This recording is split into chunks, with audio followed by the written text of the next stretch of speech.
ఆరోగ్యంగా ఉన్నాము అని తెలుసుకోవడానికి లక్షణాలు ఎలా ఉంటాయి సార్? ఇప్పుడు ఆరోగ్యంగా తెలుసుకోవాలంటే అలోపతి వైద్యంలో మాస్టర్ హెల్త్ చెకప్ అని వేల కొలది డబ్బులు ఖర్చు పెడతారు సంవత్సరానికి ఒకసారి. ఇంకా దాంట్లో ఇంకా ఖరీదైంది ఎగ్జిక్యూటివ్ హెల్త్ చెకప్ అని పెడతారు. అసలు ఆ ఏ చెకప్లకి వెళ్లకుండా మనకి కొన్ని లక్షణాల ద్వారా ప్రకృతిని ఆధారంగా సహజ సిద్ధంగా వాటిని మనం గమనిస్తే ఇక హెల్త్ చెకప్లు, మాస్టర్ హెల్త్ చెకప్లు, ఎగ్జిక్యూటివ్ హెల్త్ చెకప్లు అవసరంలా. ఇవి వేరే డాక్టర్ అవసరంలా. మనంతటికి మనమే తెలుసుకోవచ్చు మనం ఆరోగ్యంగా ఉన్నామా లేదా, మన శరీరం కంట్రోల్లో ఉందా లేదా తెలిసిపోతుంది. సులువుగా తెలుసుకునే 6 లక్షణాలు ఉన్నాయి. మొట్టమొదటిది నిద్ర. ఎవరైతే గాఢ నిద్రపోతారో కనీసము 6 నుంచి 7 గంటలు పడుకోవాలి. పాపం కొంతమంది మంచం ఎక్కుతారు, దొరుకుతూ ఉంటారు, నిద్ర పట్టదు, ఏం చేయాలో తెలియదు. అలా కాకుండా అలా మంచం ఎక్కగానే నడుము వాల్చగానే వెంటనే గాఢ నిద్ర వస్తే మీరు ఆరోగ్యంగా ఉన్నట్టు. ఇక తర్వాత నిద్రపోయిన తర్వాత ఆనాడు కుంభకర్ణుడు గురించి చెప్పుకున్నాం కదా, ఏనుగులతో తొక్కించవలసి వచ్చిన పరిస్థితి అన్నట్టు. బయట వరదలు వచ్చినా భూకంపం వచ్చినా గాఢమైన నిద్ర, మళ్ళీ లెగవాల్సిన సమయం ఉదయం వరకు లెగవకుండా అటువంటి గాఢ నిద్రపోయే వాళ్లకు ఆరోగ్యం ఉన్నట్టు. గంటకి నిద్ర లేస్తుంటారు, లేచినప్పుడల్లా మళ్ళీ నిద్ర పట్టదు. ఇలా నిద్ర అనేది మనకు ఒక మంచి సంకేతం. కనుక బాగా నిద్ర వస్తుందంటే ఇంక చెప్పాల్సిన అవసరం లేదు, మీరు ఆరోగ్యంగా ఉన్నట్టే, జబ్బులు లేనట్టే. ఇక రెండోది మల విసర్జన. ఈ మల విసర్జనతో చాలామంది బాధపడతారు. ఎవరైతే ఉదయం నిద్ర లేవగానే వెంటనే టాయిలెట్కి వెళ్ళగానే సుఖ విరోచనం జరిగిందంటే మీ జీర్ణకోశమే కాదు, శరీర అవయవాలన్నీ కూడా బ్రహ్మాండంగా పనిచేస్తున్నట్టు సూచన. అయితే దీంట్లో ఒక చిన్న సమస్య ఉంది. మహిళలకి 45 సంవత్సరాలు వచ్చేసరికి ముట్లు ఆగిపోతాయి. ఆ సమయంలో మెడ ముందు భాగాన సీతాకోక చిలుక ఆకారం ఉండే థైరాయిడ్ గ్రంథి కొంచెం మందకొడిగా పనిచేస్తుంది. అటువంటి వారికి, థైరాయిడ్ లోపం ఉన్న వారికి మలబద్ధకం ఉంటుంది. చాలామంది ఏం చేస్తారంటే మలబద్ధకం ఉందని చెప్పి రకరకాల మందులు, అలోపతి, ఆయుర్వేదము, హోమియోపతి, ఒకటేంటి నానా చిట్కాలు వాడతారు.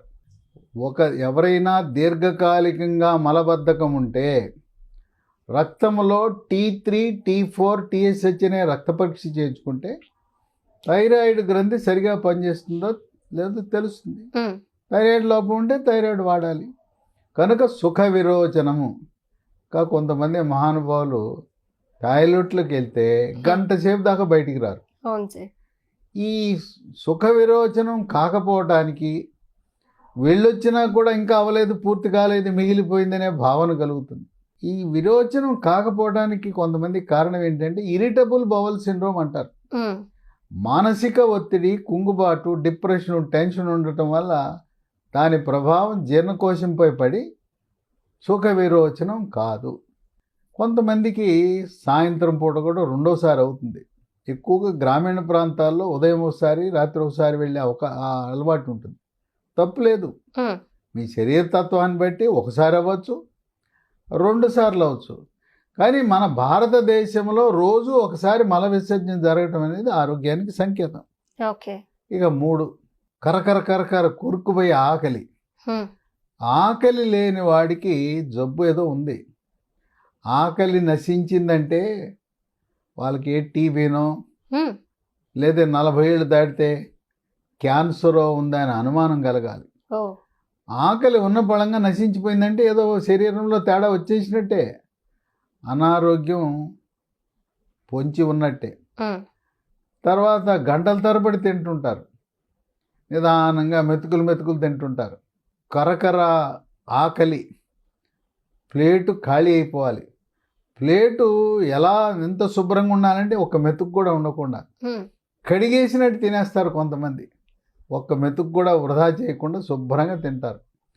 అలా ఆరగించేవాడు ఆరోగ్యవంతుడు అని గమనించాలి. ఇక 4, కొంతమంది పని చేయడానికి వెళ్తారు, ప్రైవేటో గవర్నమెంటో, ఎప్పుడూ నీరసంగా ఉంటారు. నడిచేటప్పుడు అడుగులు అడుగేసుకుంటూ వెళ్తారు. ఏది పెళ్లి కూతురులాగా అడుగులు అడుగేసుకెళ్తారు. చకచక చలాకీగా ఎవరైతే పని చేస్తారో ఆరోగ్యంగా ఉన్నారు మీరు.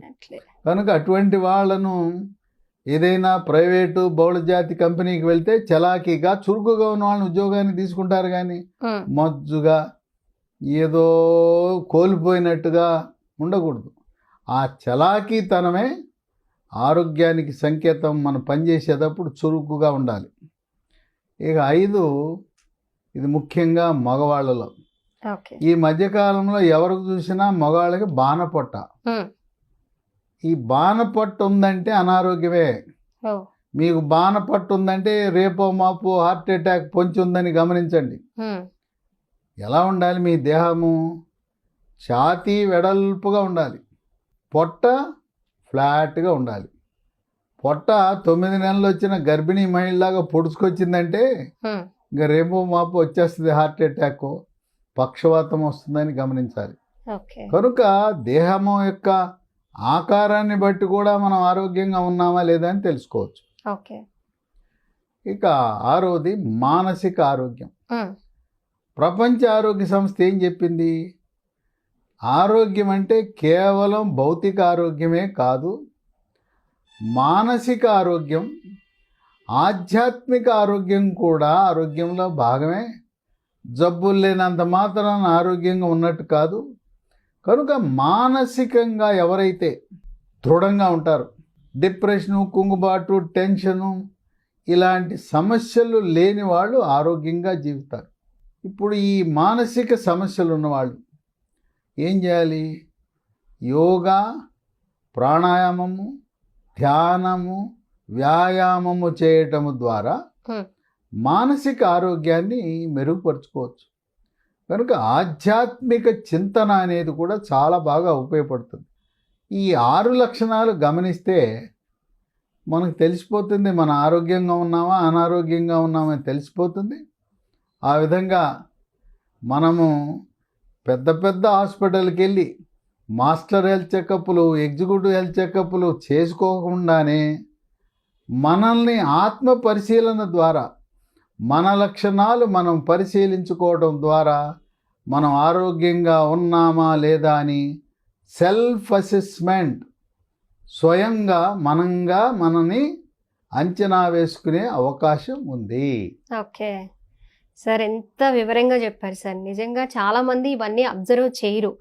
మనం హ్యాపీగా ఉన్నామో ఆరోగ్యంగా ఉన్నామని తెలుసుకోవడానికి మీరు అన్నట్టు టైం వేస్ట్ చేసుకుంటారు, ప్లస్ మనీ వేస్ట్ చేసుకుంటారు. అలా కాకుండా మనకి మనమే ఎలా ఆరోగ్యంగా ఉన్నామో, మనకు కనిపించే లక్షణాలు, మనం టైంకి పడుకుంటున్నామా, తింటున్నామా, ఇవన్నీ చూసుకుంటే చాలు మనం చాలా ఆరోగ్యంగా ఉన్నట్లే. సార్, ఇయర్లీ వన్స్ ఒక్కసారైనా సరే ఇలాంటి టెస్టులు చేయించుకోవాలి అంటారు. అవేమీ అవసరం లేదంటారా మనం ఇలా ఉంటే? అయితే సార్ 40 ఏళ్ళు దాటిన తర్వాత ఈ 6 లక్షణాలు బాగా ఉన్నా కూడా సంవత్సరానికి ఒకసారి మాస్టర్ హెల్త్ చెకప్ లేదా ధనిక వర్గాలు ఎగ్జిక్యూటివ్ హెల్త్ చెకప్ చేయించుకోవడం ద్వారా ముందుగానే గుండెపోటు, హార్ట్ అటాక్, పక్షవాతము, తొలి దశలో క్యాన్సర్లను గుర్తించే అవకాశం ఉంటుంది. అంటే యుక్త వయసులో అయితే ఇబ్బంది లేదు.